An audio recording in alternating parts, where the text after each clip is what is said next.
In this video for the floor tiles, I'm going to show you how to add sashing to cover the raw edges between your squares. Now, the first thing that I want to talk about is the selection of your fabric. You can use a very high contrast sashing, or you can use a pattern sashing, and there are reasons for using both. If you are going to make more than one tile and sew it together, if your sashing doesn't exactly match up, it's going to show more with a high contrast sashing than it is with the pattern sashing. The pattern sashing is going to be a little bit more forgiving. But if you're going to make one single tile, the high contrast sashing is a much more dramatic look. So it's up to you what you want to do. To make the sashing, you're going to cut your fabric strips according to the pattern directions. Again, either high contrast or your pattern sashing. The next thing that you're going to do is you're going to iron this so that the raw edges are in the center. So you'll just iron it, pull on it a little bit so that the raw edges kind of bend towards the center, and then iron, pull, iron, pull, iron, and so forth, so that you have a piece of sashing where the raw edges meet in the center.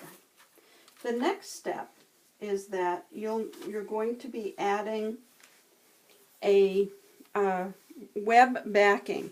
Now this web is on release paper, so there's a little bit of paper on it, which allows you to iron this to your sashing. Now I use light Steam-A-Seam 2, very lightweight fusible web, or Bose will make something called Splendid Tape, which you can also use. So you're going to take your web on release paper, place it on the back of your sashing, and then iron it down to fuse it. When you're ready to place it on your square, you simply remove the paper backing from the web. Then you'll place your sashing on your square over the raw edges, and you'll want to do your vertical strips first so that you have something that looks like this. So you're going to fuse it on to both raw edges, and then you're going to stitch on either side of the sashing to securely attach it to your square.